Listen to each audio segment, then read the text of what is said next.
everybody. Welcome back to Review of the Nerds. I am Mike. And I'm Vincent. And this is our Halloween special. Trick or treat, bitches. This installment, we're going to go over what probably was the most unique horror films of probably the past 10 years. Cabin in the Woods. Yeah. Yeah, this is one that I really enjoyed. And it was praised up the ass by the critics, and everyone seemed to love it, but it didn't really find the box office grosses I think it was looking for. But anyone who hasn't seen this movie, this review is going to be spoiler heavy. So I recommend that you watch the movie first, then maybe come back and give us a shot. Like, what were your impressions of it, Vince, when it was first in theaters? I know you didn't see it. He actually has never seen this film until tonight. I introduced it to him. Yeah, I mean, I remember when we had it at the theater when I was working there. And, yeah, a lot of people were excited about it. And it's one of those movies where, like, I didn't know... I knew the basic plot, but when customers asked about it, I had to be vague because I didn't want to spoil anything for them. Cool. Well, my exposure was that, just like Vincent, I saw the trailers, which appeared to be revealing a lot early on, which I know you had some issue with. But once you see the film and you see that really they're not trying to hide some of their twists, they're actually putting them right in your face right from the get-go. It no longer really bothers me. But at the time, I was questioning, why are they revealing certain things so early? Are they spoiling the twists? You know, I saw it because I gotta say this, I was a huge fan of the horror genre as a kid. I got into them probably way earlier than I should have. I got into, you know, my parents' secret stash of slasher films, and I, you know, went out and rented slasher films whenever I could. I saw the Nightmare on Elm Street series, I saw the Friday the 13th series, I saw the Halloween series. You know, I saw the Texas Chainsaw Massacre, Child's Play, Evil Dead and the Army of Darkness, of course, Night of the Living Dead, Dawn of the Dead, all those zombie movies. Then, of course, you have the whole ghost genre, you have Poltergeist, you have The Shining, Amityville Horror, Insidious, The Conjuring. I mean, I even saw the classic horror movies with Dracula, Wolfman. I pretty much everything you could think of, I probably saw it, you know, and... Me, not as much. Yeah. And the last film to really like spoof this genre in this way that I can think of is Scream, which kind of took all the cliche genre formula stuff and turned it on its head and kind of poked fun at it, but at the same time paid a tribute to it. And so I was going to this movie with that kind of expectation. I was hoping it was going to be a good time, and it was going to be something that would hopefully be surprising. And also, we have to say that you were not a fan of the genre, really. I've seen some. I'm not as big of a fan as you are. Like, I'm okay. I have watched the majority of the Friday the 13th franchise. I even saw Jason X, which even for someone who's not God, that was terrible. I know. Even for someone who's not like a hardcore horror guy like me, even after watching that one, I was like, holy crap! Well, you guys hyped that up for nothing. Did you see Leprechaun in Space? That was even worse. It was. Oh my God! I heard that, and that was like, you know, that's after a while when they start taking the characters to places that they're not supposed to be, that they've just given up. They're just in it for the money. Like James Bond in Space, Moonraker. But yeah, so basically, casual watcher, former avid fan, not as much anymore, but I used to love this genre. And then I guess we'll get right into it. The whole story concept was penned by two good friends who had worked together on the Buffy the Vampire Slayer series, Drew Goddard and Joss Whedon. Joss Whedon needs no introduction. He is right now the Lord of Marvel films, it seems like. Guy behind Buffy and the Avengers and, you know, Firefly and Dollhouse. And they had previously collaborated also on the Cloverfield film, which we had discussed briefly in the Godzilla review. But yeah, they hadn't worked together in a while, and I guess they wanted to try to come together for something. And apparently they have a very fast writing style. They like to rent out hotel rooms and over the weekend just flesh out the entire thing. They write it over a couple weeks so they get it all done. And they decided they wanted to do a horror film. Drew Goddard had been looking for a project to be his directorial debut. And they decided on this idea of a Cabin in the Woods story, but they wanted to take the formula of that whole genre, slasher, Cabin in the Woods thing, and turn it totally on its head. Which is a risky maneuver, considering, you know, the people who are into horror movies, I mean, they're just like any other hardcore fan base. You know, they have online forums, they have conventions, so, you know, doing something like that can't get risky, so you gotta give them props for trying it. Oh, yeah, absolutely. And, you know, they, basically, Whedon has expressed a lot that he used to be a fan of classic slasher films, but he says that he feels like the genre has devolved into torture porn. And he had, in Drew Goddard, I guess, agreed that there's some irritation over, just the formula and, how, glorified the murder and death is and how stupid the characters have become. And they said that this whole film is supposed to be like a loving-hate letter to the genre, which is a weird mix of words, a loving-hate letter. But, they're paying tribute to the genre, but they're also tearing it down. They got a production budget of $30 million. Originally, they were working with MGM before their financial troubles, and actually, later that becomes a problem with the release of the film, but we'll get to that after we discuss the film itself. So, the scene opens with a traditional, typical kind of, spooky music, and you have this, like, images of, paintings of murder and death and demons and stuff like that. And then out of nowhere, it cuts to a coffee machine, and these two guys discussing, their wives and appliances in their houses and stuff like that. And you're like, wait, what's going on? And you see that they're working in some kind of facility. Everyone's scrambling, and the two guys we're introduced to is someone who should need no introduction, Richard Jenkins. He plays Gary Sitterson, and he's a technician at this facility. And he's a very respected actor. I mean, he's received praise and nominations for movies such as The Visitor. He actually got an Academy Award nomination for that. And then we have Bradley Whitford as Steve Hadley.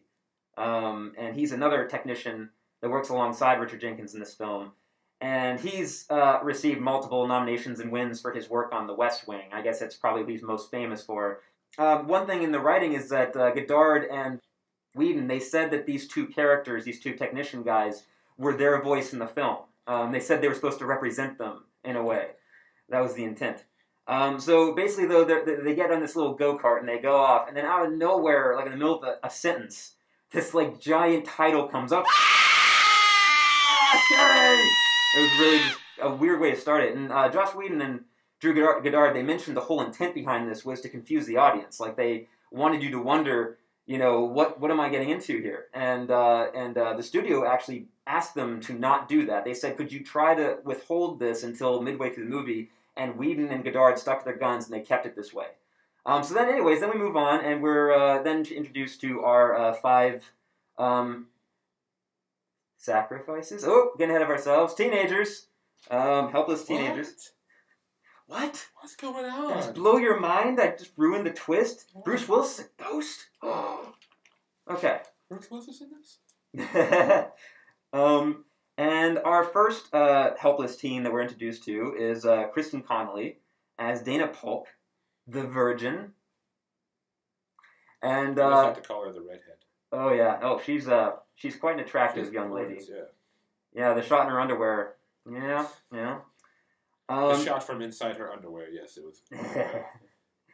And she actually wasn't too big before this. This is like her first big film. She started off in recurring roles in College Humor shorts. Apparently. Oh, okay, cool. Then we're introduced to Anne Hutchison as Jules Luden, the whore.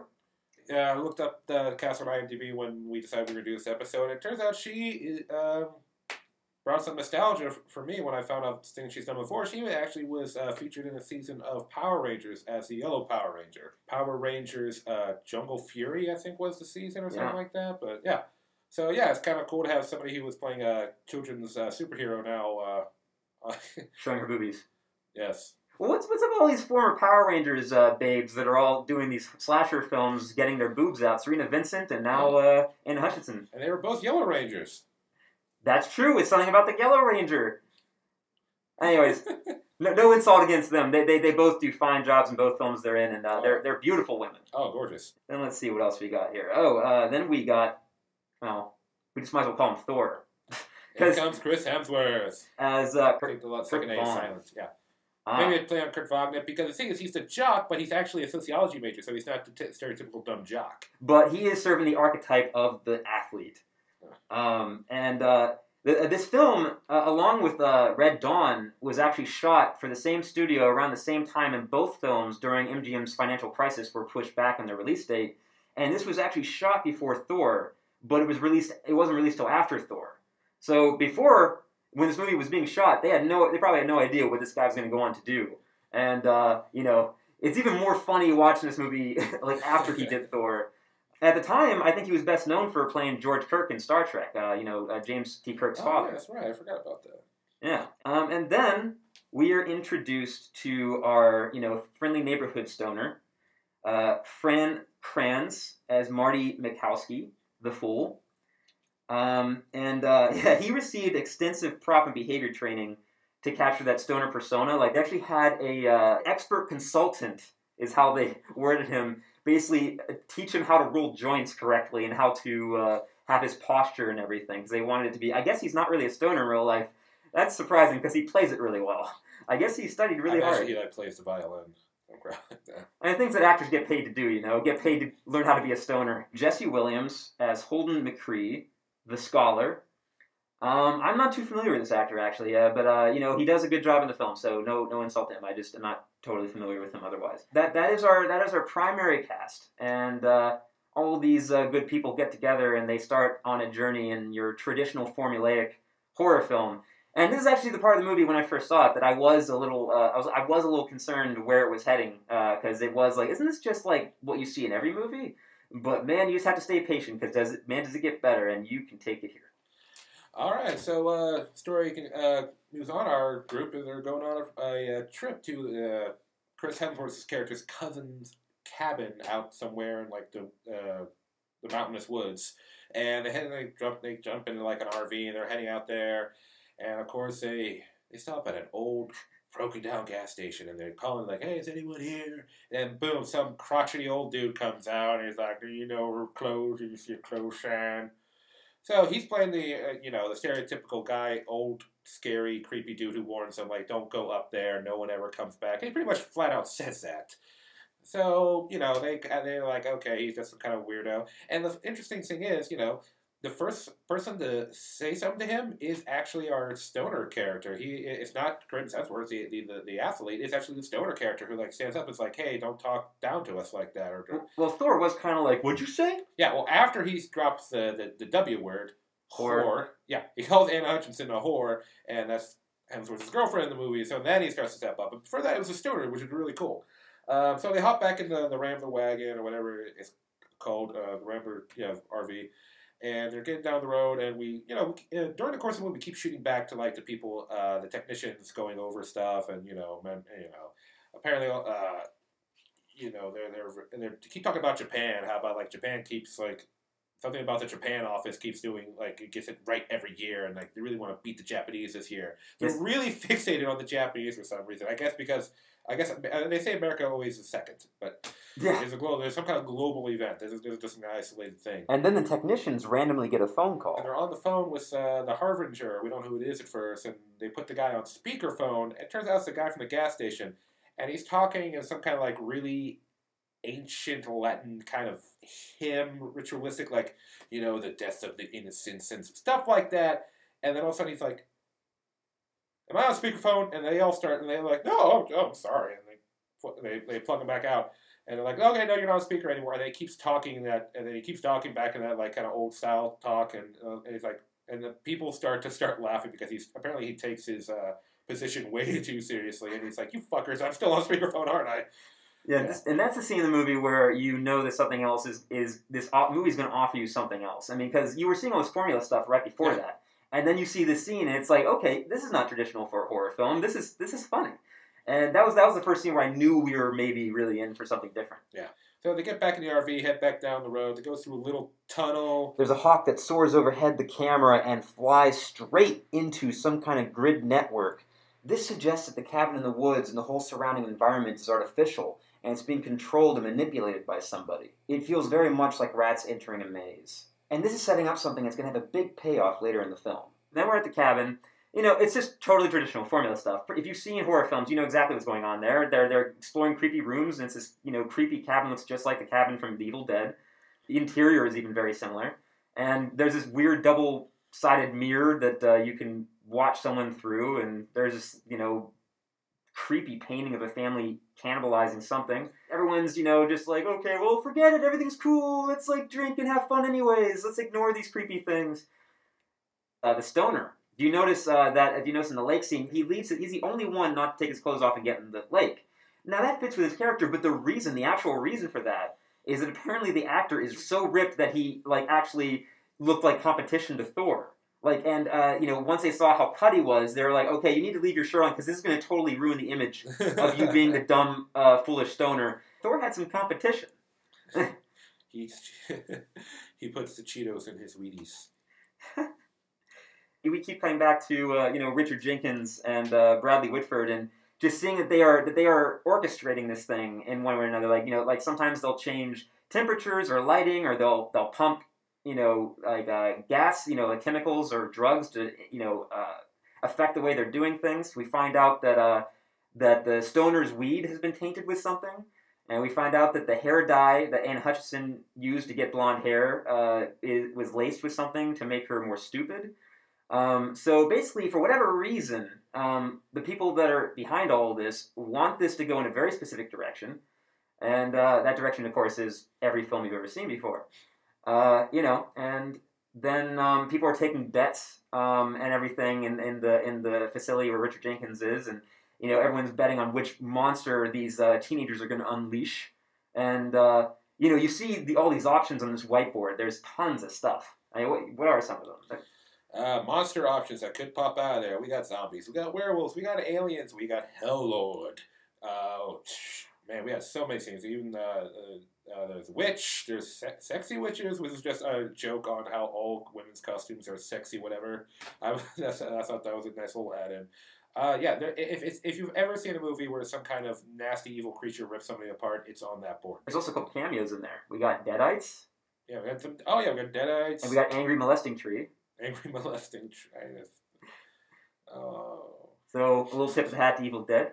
Coming up here during their whole party scene is just one scene I really disliked a lot. The Truth or Dare game where they dare Anna Hutchinson to full-blown out French kiss this wolf's head mounted on a wall, and she goes to town. I mean, she is like sucking on that tongue like it's a lollipop. I don't know, it's freaking disgusting.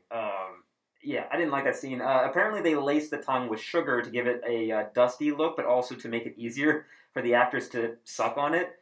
Anyways, that was freaking disgusting. That's all I'm going to say about that.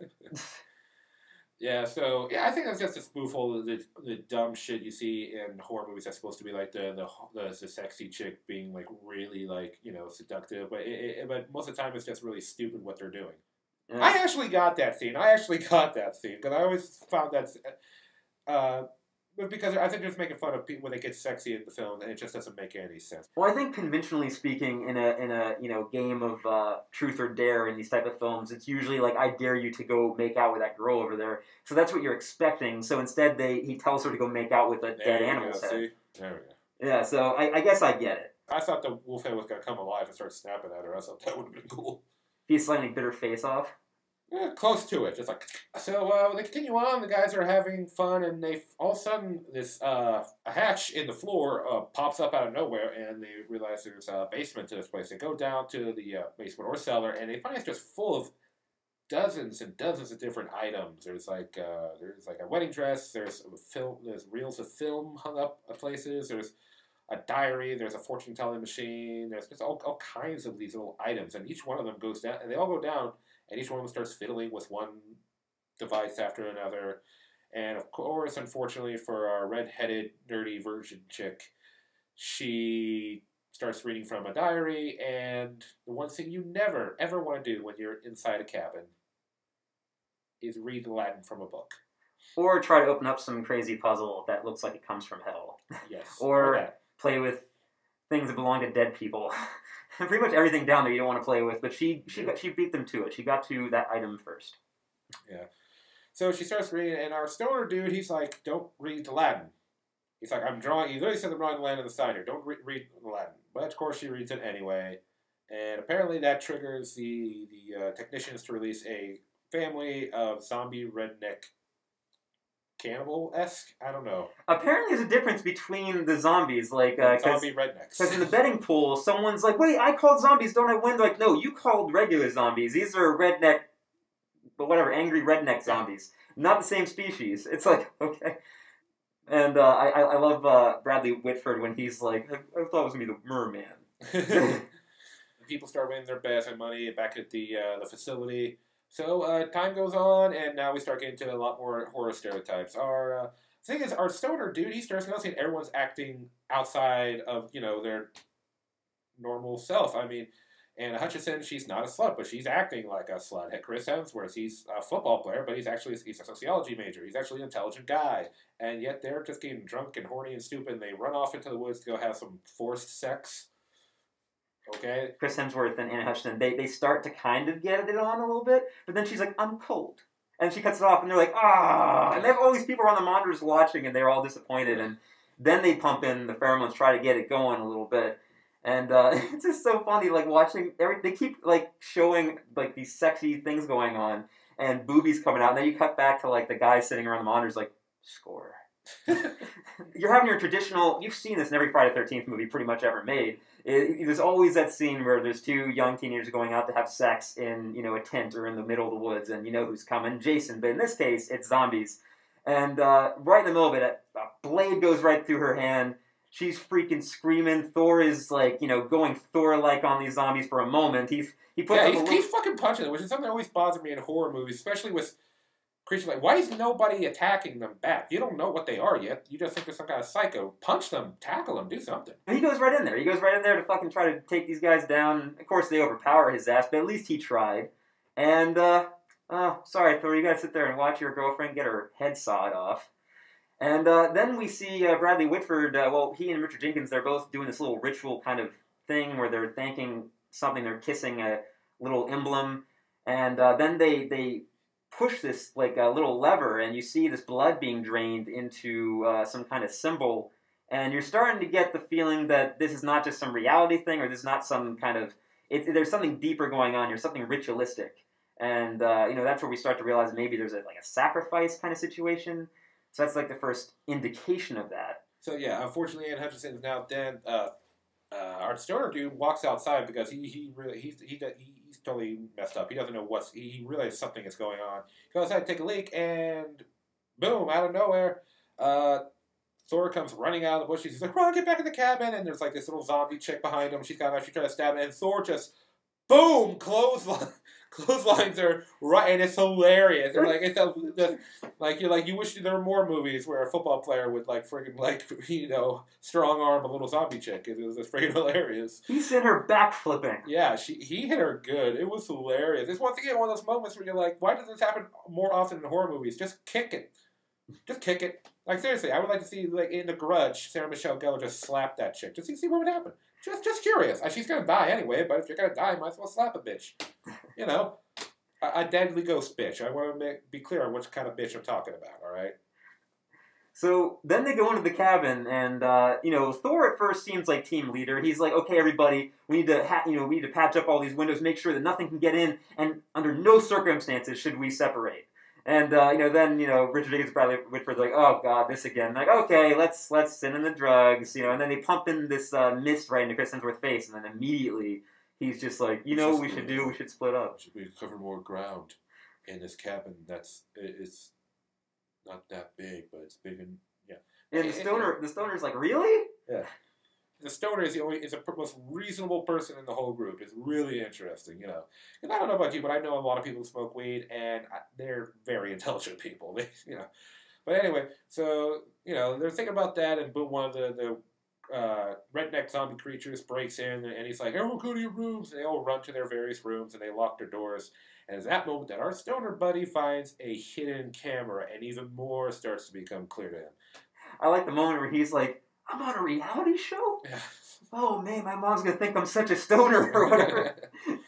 Yeah, but it's not long before one of the zombies busts in through his window and tries to drags him out. So that happens. Him and the zombie kind of duke out. It looks like the zombie is just going to, kill the crap out of him. But boom, the cool thing about the character, he has this, thing that looks like a coffee service, but it's not. It's an extendable, huge metal bong. So he has a giant metal bong, and he just cracks the guy in the head. And it was a really cool moment. It was like a lightsaber. Almost, yeah. So he starts running, but the zombie gets back up and chucks its, skewer or knife at it and nails him in the back. And then boom, our stoner guy is dead. And technicians pulled down another lever to continue on this ritual or whatever the hell's going on. And it seems like whatever's going on, there's a little indigestion. Because when the blood goes down, everything starts to rumble.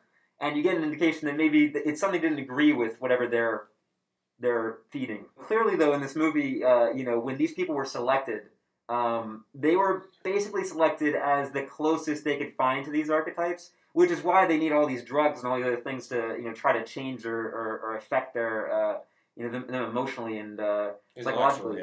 Yeah, I mean, because you notice that there is some issues. Like, for instance, Chris Hemsworth sometimes is acting smarter than his archetype should, or the stoner is not acting quite so foolish as his archetype suggests. So they basically made do. They found people that were close enough. I mean, we also know that the main character, Kristen Connolly, we know that she's not actually a virgin. Yeah. So Chris Connolly, the other guy, the zombies are coming in, the breakthrough, and they find another door through the floor, and they go down, and they find like this torture room where apparently the redneck zombies used to use it to like mess with people and stuff like that. And they're looking for another door out, and then boom, one of the biggest redneck zombie has this really interesting weapon. It is a bear trap, like half a bear trap on the end of a chain, and he swings it and he hooks people with it. And very effective, apparently, in this movie. Yeah, and he hooks our scholar archetype and tries to pull him up, but don't worry, our semi-virgin redhead, she comes to the rescue and just like... Do you like pain? Yeah. Pulls down the chain, he gets pulled down, stabs him through the face with a tire iron or something like that. Something. Stabs him through the face. No, it was a crowbar. But yeah, a fucking crowbar right through the face, which I don't know why old-timey rednecks from the early 1900s would have a crowbar. I mean, why would it? Anyway. So, he's still not going down. She takes like a big knife, starts stabbing him like, I don't know, 10 times in the chest. Yeah, but he's a zombie. You don't kill zombies by stabbing them a lot. You kill them by like freaking destroying their brain, cutting their heads off, burning them. Yeah. Lady. And of course comes back to bite them all in the ass later. But yeah. There's also a great moment where we cut back to the control room. And these little Japanese schoolgirls defeat this demon with some kind of witchcraft or spell, and they turn her into a happy little frog. And they start jumping up and down, celebrating. They're like, yay! And Richard Jenkins is watching them on a monitor, and he's just like, fuck you, and gives them a middle finger. Apparently, all the other facilities around the world that are doing this ritual have all failed. And the Japanese were the last to go, and now it all comes down to America, to this facility to get it right with sacrificing these teenagers. So the pressure is on. There's not enough positive things that can be said about Richard Jenkins and Bradley Whitford. I mean, these guys just had excellent chemistry together. They were scene stealers every time they showed up.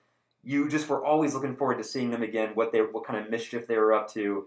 They offered some of the funniest moments in the movie. They offered this great juxtaposition against what you traditionally see in this horror genre with this like outside almost audience perspective of people watching this as though it's entertainment. And even though, as it turns out, this is not a reality TV show or anything, this still serves as a commentary for how people treat violence in media, for how disconnected people can be to real violence. I mean, this harkens back to, people watching gladiators fight to the death and cheering them on and, not really giving a shit when they're dismembered and killed. But anyway, so Chris Hemsworth busts in. It's like, guys, come out this way. They find another way out through like a shed door. They head back to the RV, and then they pull out, and they're blasting down the road. And the technician, and they're blasting down to get back through the tunnel, to get back to the outside, to the main road. And the technicians realize, oh crap, they haven't blown the tunnel yet. And there's a huge panic and scramble. It's almost like a thriller here. I mean, and you almost are rooting for Richard Jenkins to get there in time. I don't know why that is. I just guess I like Richard Jenkins. And he runs down there to the guys. Somehow they never got the message that they were supposed to blow the tunnels, mysteriously. They're already almost through the tunnel, and at the very last second, they blow up the one end of the tunnel. The tunnel starts to cave in. And Chris Hemsworth has to throw that thing into reverse, and they manage to get out there just before getting crushed. Then they're stuck, and there's this huge valley separating them from, this big drop separating them from the other side of the road just across the way. And they come with this strategy, because Chris Hemsworth, he's the athlete, so he can do stuff.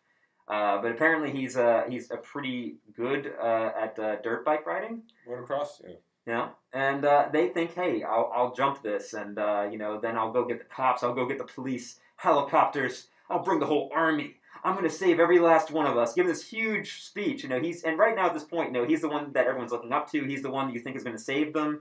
But did we forget something? Are we forgetting about what happened to the eagle? And as an audience member in the theater, you're sitting there, you're like, wait a second, isn't there something there? And then you start to figure it out. And for me, I don't know if it was this way for you, but I started to giggle immediately when I realized what was happening. It made his speech that much more funny. And the fact that this movie came out after he did Thor, it made it even more funny because this is happening to Thor. Thor, the badass motherfucker with the hammer. Yes, the Thunder God, the Avenger. Yeah, and the Prince of Asgard. And he doesn't hold back because he never does. Speeds off, tries to fly over it, and he's soaring, and there's this big heroic music playing, and boom! Smashes into the side of this giant grid and slides down it to a gruesome, falling, death-crushing, bloody thing. The funny thing about it, like, he keeps, like, smacking down the side of this grid / warfield like a fucking human slinky. Like, he keeps cracking his head back and forth, back and forth. Really he, like, rolls down it. Yeah. It was, that was so funny. They got a big laugh in the theater I was in. So that happens, and our hero, she starts to realize that the stoner dude was right. There was something going on. There was something manipulating everything. So they get back in the RV, and they try to look for another road, but unfortunately, one of our rednecks zombies is in there, and he stabs the last guy through the neck. The scholar. Yeah, the scholar, right through the neck, and they go off the road and into the lake, and they crash in the lake. The only character who I really felt got the least development and like lines was the guy who plays the scholar character. Yeah, I mean, he has a few cool moments with Kristen Connolly's character because he kind of becomes her love interest a little bit, but that's about it. He really doesn't serve anything. Everyone else has some really cool scenes. He has the least amount of interesting or cool scenes, I think. Which is strange because actually, believe it or not, he's in it more than some of the other guys. Like he's in it more than Anna Hutchison. He's also in it more than Thor. But yeah. Well, this is pre-Thor. Yeah. He was Thorless. She manages to get out and swim back up to the surface. And boom, we're back in the office and all the technicians are screaming and they're like celebrating. Like they're, boom, busting open beers and champagne and stuff. Everyone's happy. Yeah, we did it, everybody. We did it. We killed everybody we needed to kill. Yay. Fuck yeah, death. Yeah, apparently the way this ritual works is that as long as the virgin is the last to die, whether she lives or dies, it still works. She just has to suffer. And suffer she did. And so everyone's celebrating, they're busting open bottles and everything, and one of the zombies finds her, and he starts attacking her on the dock. And it's such a funny juxtaposition, jumping from that scene of her screaming in horror to jumping to them all celebrating and dancing, and there's music playing, and she's getting fucking her ass kicked in the background. And, of course, the one guy is still, Bradley Whitford is still upset that it wasn't the merman. He's like, I still think it would have been better with the merman. And, Richard Jenkins, he comes up to the guys who were supposed to handle blowing up the tunnel. And, he's like, don't worry, guys, I forgive you. And they're like, dude, it really wasn't our fault. We never got the message. And then, just when they're trying to figure out what the hell's going on here, the red phone rings. The red phone. Oh, yeah. So, as it turns out, they answer the phone, and apparently they screwed up somewhere. Something went wrong. And we cut back to our remaining protagonist. She's getting her ass kicked. And then, boom, out of nowhere, our stoner guy is back. Apparently, somehow, he effing survived. They knocked the zombie in the lake, and they start heading back to the cabin. They're running, and he shows her a secret hatch where they find some kind of, room underground. We see that he's the one that actually stopped the tunnels from blowing. He conveniently discovered this control panel that he's removed, and he's pulled out these wires and cross-cutted them and all this stuff.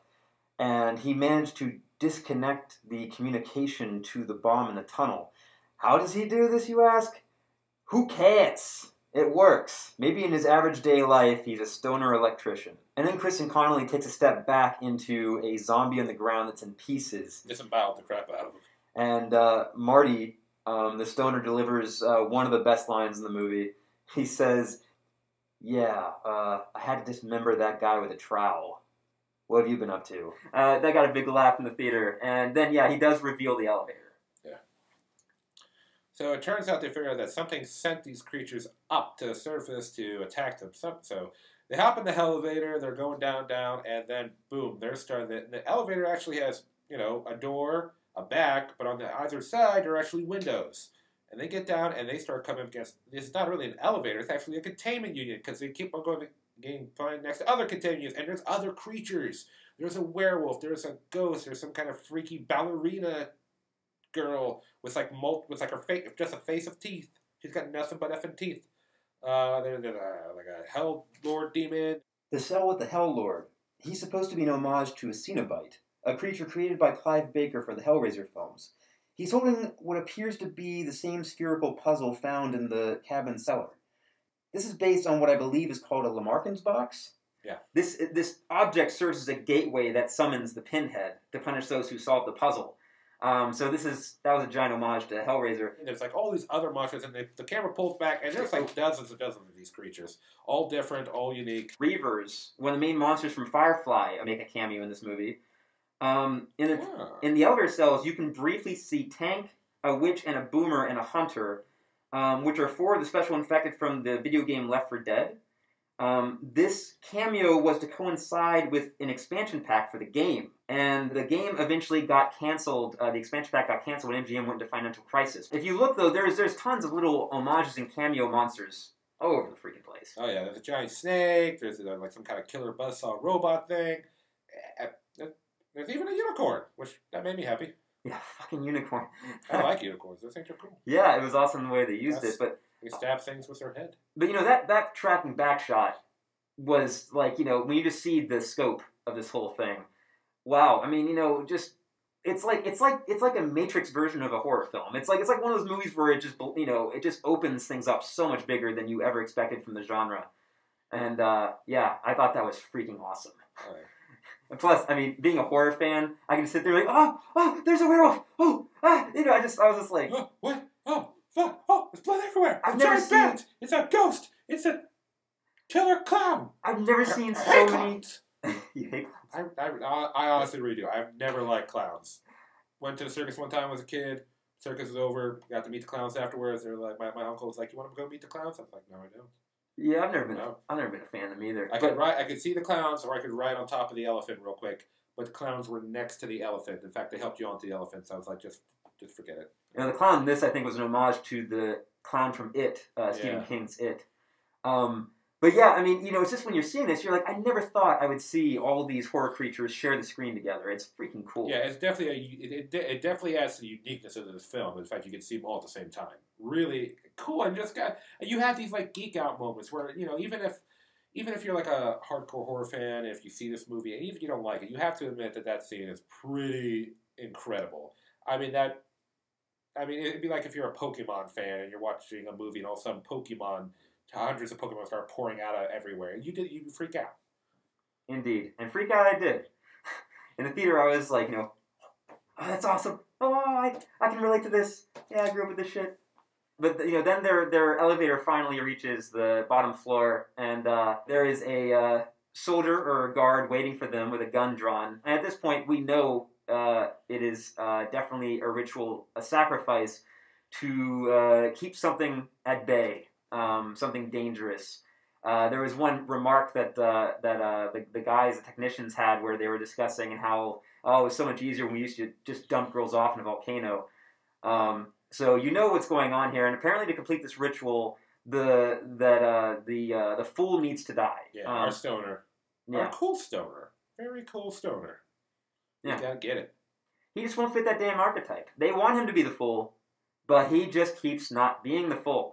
They're going and they get around the first guard and they're walking through the facility and there's a voice on intercom saying like, you guys don't understand what's going on. I know you've been through a lot of shit, but you are serving a greater purpose. And then a whole team of SWAT team or commandos come in. They start blazing their machine guns at them. They hide in a booth. Booth has all these controls and switches and stuff like that and buttons. And there's this one big button that apparently is the main release to release all the monsters. Which that bugged me. I gotta admit, that part bugged me that they have this button that, okay, I flick a switch, I press this big red button, and then boom, all the monsters are released. Why? Why is it not covered? There should be a key release for it at first. Okay, right? Convenient, but totally and completely worth it. I mean, you might think that for a split second, but as soon as those elevator doors open up, and all those horror creatures just explode into that, SWAT team, Oh, yeah. my God. Yeah. Blood flies like I've never seen before. Yeah, I mean, you've heard paint the town red. I mean, they put about 5 coats on. I mean, it just gets insane. Like, seriously, there's blood splatter everywhere, and the whole team gets taken out, and our heroes say they run, and they're staying in the booth safe, and then boom, another SWAT team comes in to check the damage, and then a whole nother, like, swarm of creatures. Like, the elevators keep moving these creatures in and out, and this whole facility is getting filled up, and people are getting slaughtered. Like, technicians are, like, getting slapped. Some people are getting tortured. Some people are being eaten. It's just like everything that could happen, every kind of murder type that could happen in a horror movie is happening, short of dream murder. Yeah, I mean, just amazing. I just burst out laughing out loud because I was just so kind of amazed by what I was seeing. I mean, you just never seen something like this in a horror film. This is completely original, completely never been done before. So it's freaking cool. Good job, guys. The one thing that's funny is that a full 44 minutes passed in the film before the first death. Like, there was no murder before that, and then by the end of the film, they jumped up to about 69 deaths. So a lot of people died in that finale. Yeah, once the creatures show up, it's a roller coaster ride from that point on. Things just start moving and jamming and slicing and dicing and stabbing and impaling and decapitating and burning. Burning. There's burnings. Yeah, there's everything. Everything you think of. Even a unicorn killing somebody. Yeah. That's funny. Like, someone's afraid of unicorns. Like, the unicorn uses its horn to just fucking stab a fucking guy against a wall. Yeah. Which, as I've always said, unicorns would be incredible for slaying vampires. It would work. It would work. Just think about it. Hop on a unicorn, gallop in the barrel, just fucking stake them as you go. And dude, for a $30 million budget, wow, they really put that money in the screen. Oh yeah. There was just so much going on. I mean, like, the makeup effects, the costume effects, the CGI. I mean, there's a few moments the CGI was kind of a little sketchy, but, I mean, it looked great for the budget, and it was just so awesome. Well, I think probably what happened, though, they get as heavy as they can on the practical effects, aka non-CGI effects. And they save the majority of the CGI for the end when all this chaos goes down. Yeah, I mean, but things are also using a lot of practical stuff. I mean, it's like a mix of CGI and practical, and I always love it when movies do that. I hate it when they go full CGI because it just looks terrible. That's what made Jurassic Park work. You had the animatronic robots and you had the CGI dinosaurs. It just made it work. AFX Studios was responsible for designing and producing those creatures, and they actually started pretty far in advance of the production of the film to try to get all the work done in time, and they barely got it done in time. They made tons and tons of different suits, and they worked around the clock. They had crew members doing more than one job. These guys busted their asses, and I think it shows on screen. Yeah. And then we're in the control room with Richard Jenkins and Bradley Whitford, and they're holding it down. They're trying to shoot the creatures back while they try to open this latch in the bottom floor to escape. And the one guard who kind of was the conscience, I guess, of the facility, he kind of had some issues with what they were doing. He gets attacked by a bunch of zombies. They rip him apart. No, it was not zombies. Oh yeah, scarecrow creatures. Exactly. Where's Batman when you need him?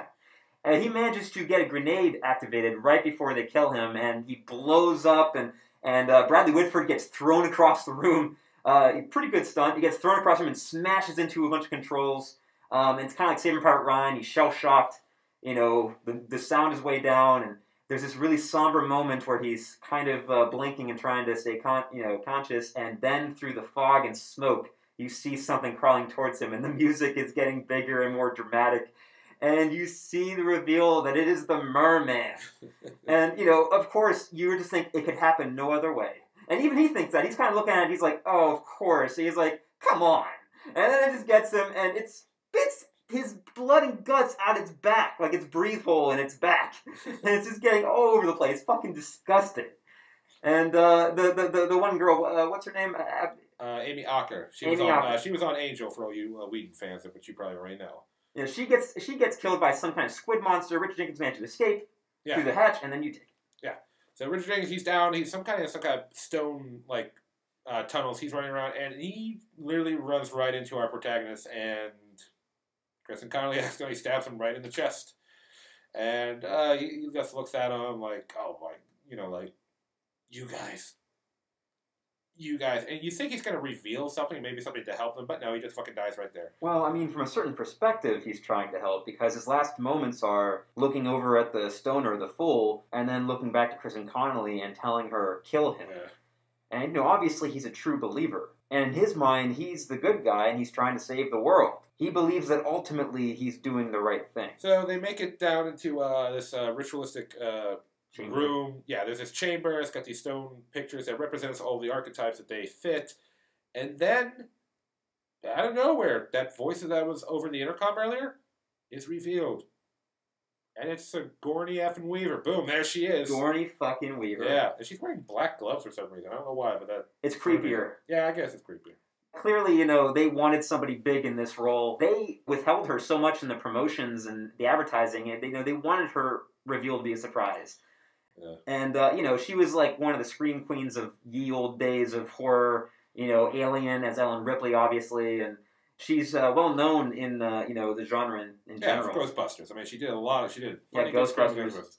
Yeah, so she reveals to them that, that their sacrifices have been something that's been going on for, like, hundreds if not thousands of years, and that these archetypes need to be filled and sacrificed and done in a dramatic, horrific way, because there are these ancient evil gods, and if the sacrifice isn't done right, these gods will rise and cause Armageddon.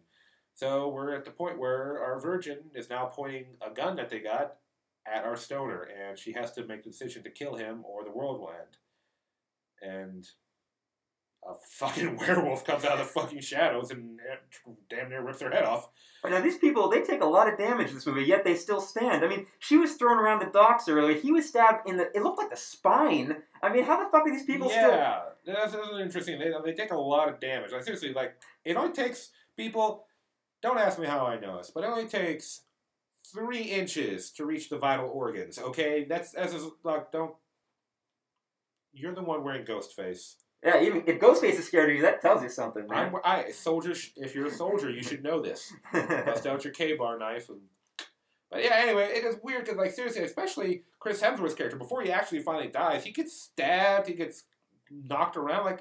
There's a few times where the characters just should be dead, but they're not. And they keep using that bear trap into people's backs, and they keep surviving it. But anyway, so the werewolf attacks. Our stoner guy grabs a gun, unloads about 4 or 5 rounds into the werewolf. Werewolf runs off. Him and Sigourney Weaver start wrestling around. She's trying to kill him. He's resisting. Which is kind of a weird thing because he doesn't care that the world's going to end. He's like, sure. But so they start wrestling around, and then out of nowhere, Little girl zombie comes in, stabs Sigourney Weaver, and our stoner guy kicks them both over the edge of this ritual area down into this pit where apparently this evil god is. At this point, we get kind of like a full circle of what the stoner's been saying all along. There was a scene previous to this where he explained that he felt that the world needed to be torn down because it had become too shitty. And this is him actually getting a chance to literally do that. Yeah. So basically what happens then is that our stoner, our friendly neighborhood stoner, he sits beside Kristen Connolly. And they light up a J. They're smoking. They're basically savoring their final moments alive. And she suddenly is totally cool with what his ideas as well. And she's like, yeah, I guess we might as well say fuck it. Humanity. Yeah, let's give someone else a chance. We don't deserve to be here if this is what we're capable of. And then you hear the ground rumbling, and they're saying that they wish they could live to see these things. And then suddenly a giant hand explodes out of the bottom, obviously killing both of them, explodes out the top where the cabin is, and then comes smashing down in front of the lens, and we're over. And, I know you have some issues with this. I really did enjoy this movie, except for the ending. For me, the ending is a little off. And I understand it, because like Mike said in the beginning, this is Whedon's and Goddard's take on, this horror porn kind of genre that's developed in the past 10 years or more with movies like Saw and Hostel, where it's there's nothing really cool about it. You're just watching people get slaughtered. There's no plot to it, I guess you could say. And I understand this movie is all about destroying that universe. So by having the death gods or evil gods come out and causing Armageddon, they are literally destroying the universe. I do understand the symbolism here. I get it. I really do. It's just it was too... Sure, Armageddon. we only have friends and family back in our hometown, but nah, we've had a rough day. We're just gonna end it. We're just gonna end everything. I understand the symbolism. I don't know. It just still bugs me. This whole film was a commentary on what Joss Whedon refers to as torture porn, of formula, of conventions, of, every movie beginning and ending the way you'd expect, the same archetype characters. And this movie almost suggests as though all of those stories are, manufactured and manipulated by these people, that they've been in charge of all these torture porn films for creating this universe. And in a way, even though it's kind of morbid and it's kind of dark, and when I first saw this, I had issues with it originally too. I remember I was kind of like, well, that's not a really satisfying way to end this whole thing. That's what I felt originally, but the repeated viewings and also listen to the commentary, you get a deeper understanding that the whole intention of this entire film was to take the torture porn genre, twist it, break it down, and destroy it, basically. This is supposed to be the film that kills torture porn horror. Of course, they've made more since this film. You're not going to stop that genre, but they damn well tried. And basically, by having the stoner and the virgin give up and allow the world to be destroyed, it is Joss Whedon and Drew Goddard saying, okay, enough is enough, torture porn. Okay, it's time for you to die. It's time for this world and this cliches, all of these to be over. I mean, because they say that this whole film is a loving-hate letter, and, it's kind of a mixed bag. I mean, they obviously have a lot of animosity towards the genre, but they also do, obviously love horror as an idea. They just don't like the way it's been executed lately. Yeah, that's basically it. That's why I'm okay with it, because it was more than just a narrative end to the story. It was also a symbolic end to the genre. And it was basically saying it's time that we evolve and we move past this. And this movie tried to push it in that direction of evolving, because they did break a lot of conventions. They set them up in the beginning of the film where you think it's going to run like your traditional formulaic slasher film, but then as it goes along, they start introducing all these different concepts and twists on expectations, and they make it so original, and it's almost like they're telling other filmmakers, look, you can do something different with this. You don't have to do the same fucking thing every time. And that ending is the final nail in the coffin. I mean, with the way they end it, when that hand comes smashing down in front of the camera, that is a way it's smashing the final nail saying, okay, it's over. And cut, tap out. It's over. Yeah. So, maybe you need repeated viewings like I have. Admittedly, maybe I'm thinking too much into it. Maybe I'm just being difficult. Well, you're Captain America, so you care about people. I do care about people. Don't do drugs. I asked myself, how else could you end this movie? I guess so. I don't know. The concept of it's such a funny movie. I get it. I don't know. I'm probably being a dick. I'm admittedly. I don't know if you're being a dick for that. I don't know. You might be being a pussy. I'm gonna stick with dick. Actually, you know what? I'll go with pussy, because pussies can take quite a beating. Oh my God. Betty White said that. Okay. Betty White said it. Betty White said it. It's cool. All right. Captain America. God, listen to the shit coming out of your mouth, man. You're supposed to be the fucking red, white, and blue over here, man. Represent the country. Dude, you should have seen the shit we used to say back in World War II. I have a lot of love for this movie personally. I mean, like, I've seen it a bunch of times now. I don't hate it. I want to make that clear. Yeah. I know you don't hate it. But I really have a lot of love for it, and I've tried to expose people to it. I've tried to suggest it to people. The thing is that what's great about it is that it works on so many different levels. Yeah. It's not just for the horror fans; it could be for anybody. I mean, because everyone's familiar with the cliches of the genre, and anyone can get the jokes. Anyone can enjoy this. It's so out there that it goes beyond just horror. It becomes almost science fiction. Science fiction. There's fantasy. It mixes the two together with parody and minor homages by including the Deadites and it's just cool. I mean, they parody everything just right. They set the audience up to know what, because that's the great thing. The audience already knows what's going to happen, because we've all seen a horror movie or two in our day. So we're like, you get hip to those stereotypes right away. So you don't need to really spell it out for the audience. The audience knows what's coming. They set it up for you. And that's not really a bad thing. It's cool. I mean. And I just like they right off the bat, they make fun of things just by showing the jock. He's actually intelligent.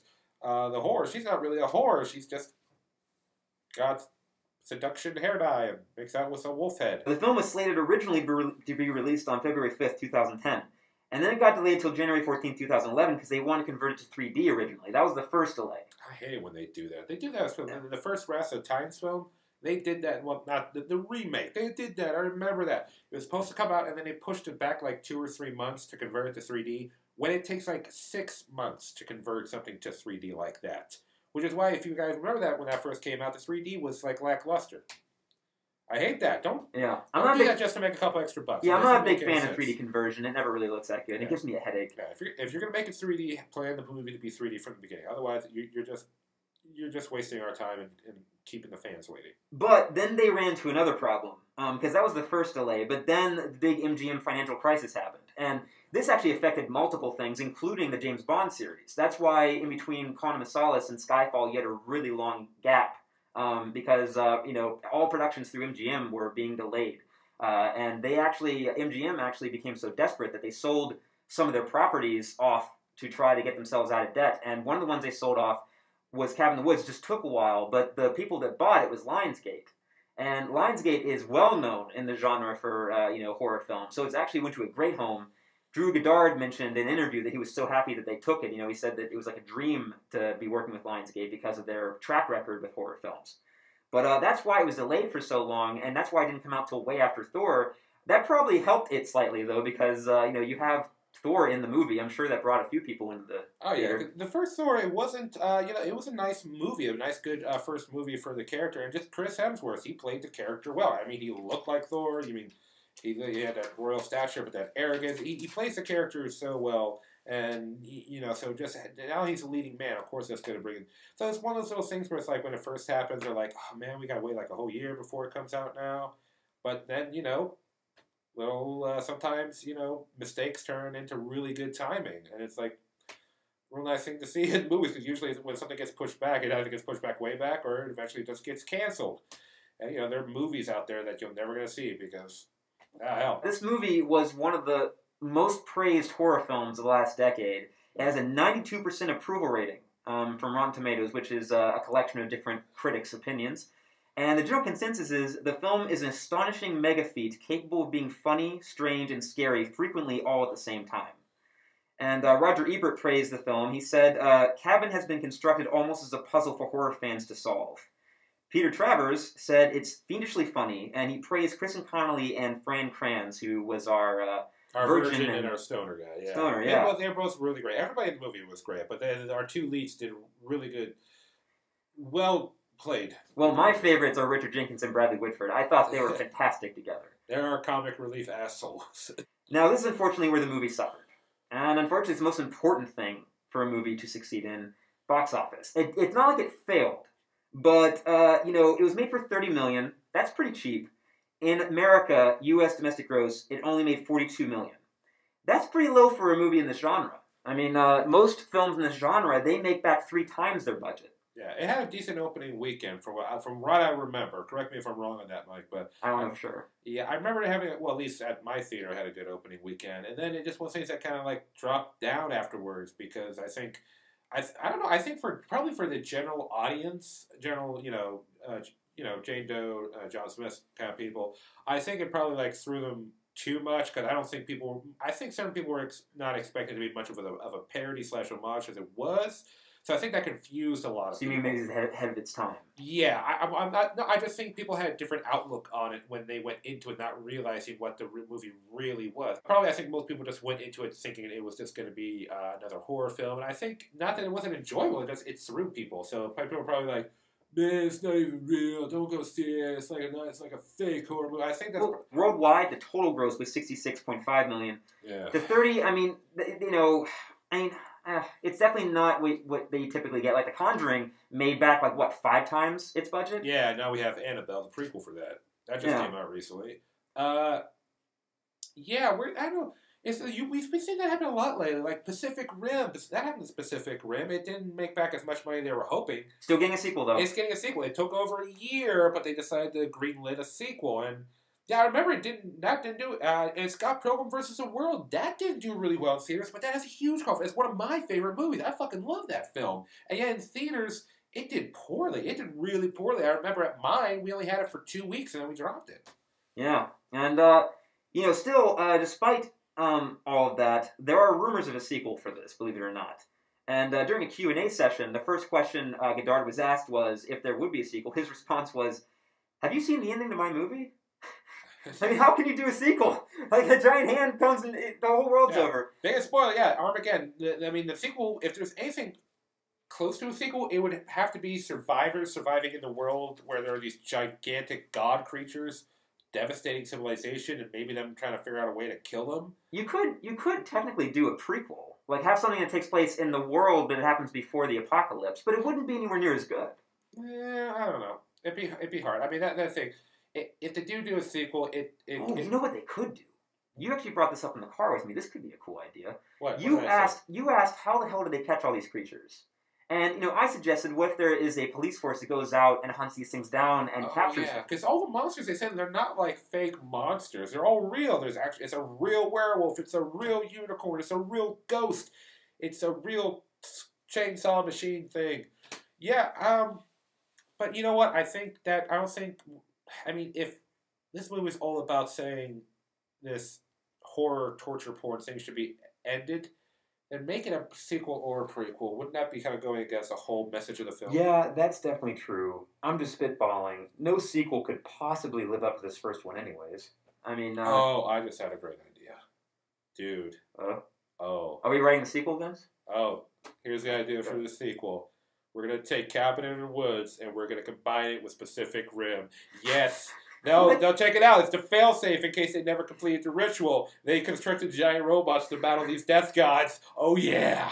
Gods versus giant robots. Oh, my God. I'm excited, and come on. Tell me you don't like that idea. Come on. Come on. You want to see that? You want to see Voltron kick a death god's ass. You want to see it? Sure. You want it.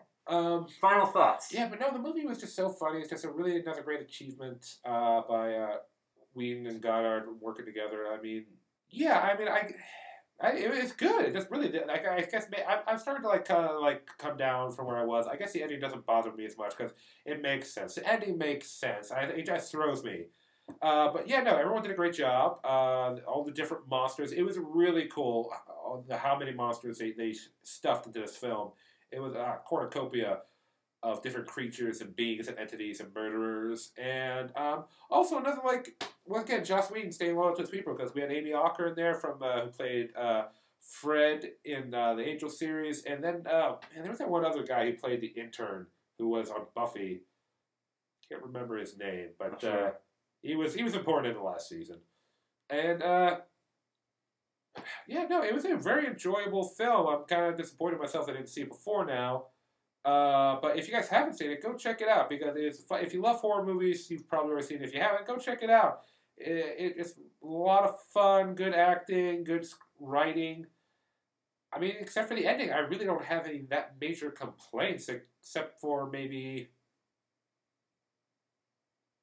more boobies? No, I'm kidding, no. Good film. Mike, what do you got, man? Well, I pretty much love the movie all the way. The only issues I have is the formula in the beginning, it is a little worrisome when you're watching it because you're like, is this going to just be your typical, throwaway horror film? But as soon as you realize what's going on, it corrects everything. And even some of the really cliche dialogue and situations that our characters find themselves in, you become fine with it once you realize it's being orchestrated and manipulated to happen.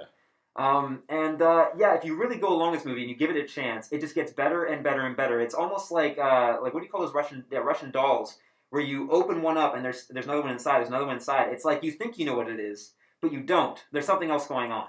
And, that's one of the reasons why I don't have an issue with them revealing so early on that this whole, sacrifice thing is going on, because there's so many more twists coming. And there's just so many moments you would never expect to see. And they did a great job in the advertisements hiding some of these things. Like, I had no idea that some of these things were going to happen. It just got better and better and better until the end. I don't have an issue with the end, really. I used to, but I've grown to love it. It's a great, fun film. It totally turns the genre on its head and twists it into something new. And, I feel like it's a flag for originality in this genre. which is something that it really needs right now because it is getting kind of tired. I think that the guys succeeded in their mission. I think that they did kind of shine a spotlight on it. Okay. Anyways, so that, I guess, is it, eh? Yes, and join us next time when we review the cinematic classic that is Waterworld. No, we're not going to review that shit. But join us next time for whatever the hell we throw at you. From Vince and I here at Review of the Nerds, Happy Halloween! Twick or tweet. Riddler, Batman Forever. I know what you're doing. Don't do drugs, people. Have a good night. Peace out.